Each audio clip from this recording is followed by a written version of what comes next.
Hello అండి, welcome to our channel త్రివి cakes. ఏంటి తల పట్టుకున్నాను అనుకుంటున్నారా? నేనైతే ఈరోజు ఒక కేక్ చేశాను అనమాట. అదేంటి అంటే ట్రెండ్ అవుతుంది కదా ఇప్పుడు ఐస్ క్రీమ్ కేక్ అనేది, స్క్రీన్ పై పెడుతున్నాను కదా.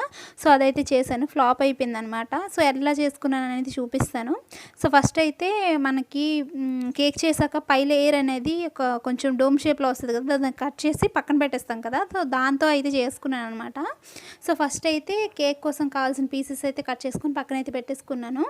సో తర్వాత మనకి ఒక కోన్ షేప్ అయితే కావాలి. సో కోన్ షేప్ అనేది బయట దొరుకుతుంటుంది కదా, ఒక్కొక్కటైతే మనకి బయట దొరకదు. మనం ఒక ప్యాకెట్ లాగా తీసుకోవాలి.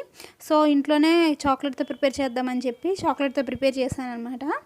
ఆ షీట్ అనేది కోన్ షేప్లో పెట్టుకొని తర్వాత దానిలో చాక్లెట్ అయితే మెల్ట్ చేసుకొని వేసుకొని ఫ్రిడ్జ్లో అయితే పెట్టేశానండి. తర్వాత ఈ చిన్న చిన్న కేక్స్ అనేవి ప్రిపేర్ చేసుకున్నానండి. సో డిజైన్ ఏమీ ఎక్కువ అవసరం ఉండదు కదా అని చెప్పి నేను బ్రష్తోనే కొంచెం డిజైన్ లాగా వేసేసుకున్నాను. కేక్ అంతా మంచిగా ప్రిపేర్ అయ్యింది అనే టైంకి మా హస్బెండ్ ఏం చేశారంటే ఫ్రిడ్జ్ డోర్ అయితే తీసారండి. సడన్గా తీసే టైంకి అదైతే కింద పడిపోయింది. సో అందుకని చెప్పి ముందు తలబట్టుకున్నాను అనమాట. సో ఇదైతే ఫ్లాప్ అయిపోయింది కదా. నెక్స్ట్ అయితే మంచి కేక్ అయితే అదే ఈ ట్రెండ్ అవుతున్న కేక్ కోన్తో చేసి అయితే చూపిస్తానండి. ప్రస్తుతానికి ఈ కేక్ మీకు ఎలా అనిపించిందో కామెంట్ సెక్షన్లో చెప్పడం మర్చిపోద్దు. నచ్చితే లైక్ చేయండి, ఛానల్ సబ్స్క్రైబ్ కూడా చేసుకోండి. మరిన్ని ట్రెండింగ్ కేక్స్ మళ్ళీ కలుద్దాం. Bye bye.